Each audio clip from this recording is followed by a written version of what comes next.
a protector of our national heritage. Yeonju, a high school student, went to a Korean art exhibition. She wrote a report about her experience to share with her class. Last week, I visited an exhibition of artwork and ancient items selected from the Kansong Art Museum's collection. The exhibition included information about the man who gathered all of the artwork displayed there. His name was Jaeon Hyungpil, but he is better known by his pen name, Kansong. He was born into a rich family in 1906 and lived through the Japanese occupation of Korea. At the age of 24, he inherited a massive fortune. After carefully thinking about what he could do for his country, he decided to use the money to protect Korea's cultural heritage from the Japanese. This decision was greatly influenced by his mentor, Oh Se-chang, who was an independence activist and had keen insight into Korean art. With Oh's guidance and his own convictions, Kansong devoted most of his fortune to acquiring old books, paintings, and other works of art. He considered these items the pride of the nation and believed they represented the national spirit. Without his actions, they would have been destroyed or taken overseas. As soon as I walked in, I could not help but admire some ink and water paintings by Jung Seon, a famous Korean artist also known as Gyeomjae. These paintings were kept in an album called the Hayek Jaeonsan Cheop. They depict the beautiful scenery of Gyeomgungsun Mountain and its surrounding areas. The way Gyeomjae painted the mountains, rivers, and valleys makes them look very inviting. I was shocked when the museum tour guide said that the album was almost burned as kindling. Fortunately, it was rescued at the last minute and later purchased by Kansong. Knowing that these beautiful paintings were nearly turned to ashes made me feel very sad. I am thankful that these paintings are still around so that future generations can also appreciate them. The next item that impressed me was a gorgeous porcelain vase called the Celadon Prunus vase with inlaid cloud and crane design.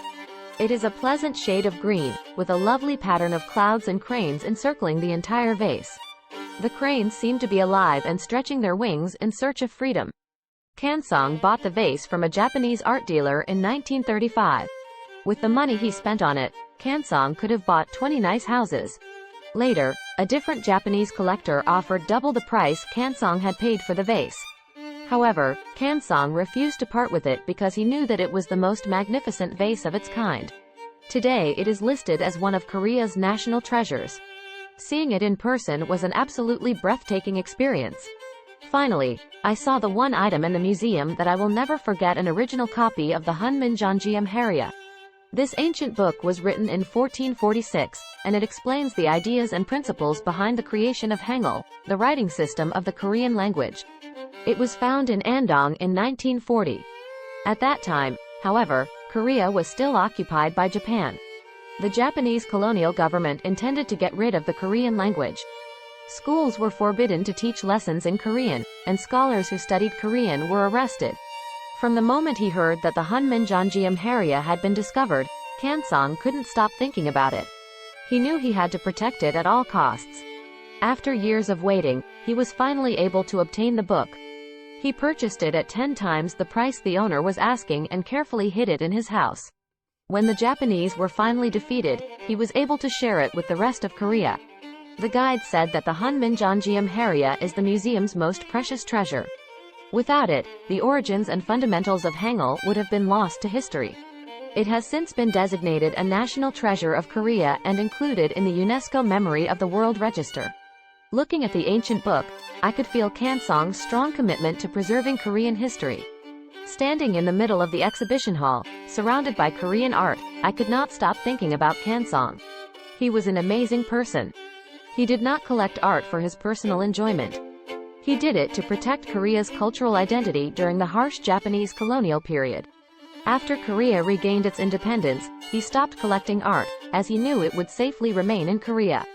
During our country's worst time, a single man was able to defend Korea's national spirit and pride. Thanks to him, we are still able to experience an essential part of Korean culture today. Founded in 1938, the Kansong Art Museum was Korea's first private museum. When Kansong built it, he named it Bohwaga. He used the building as a place to store all of the important cultural items he had collected over the years.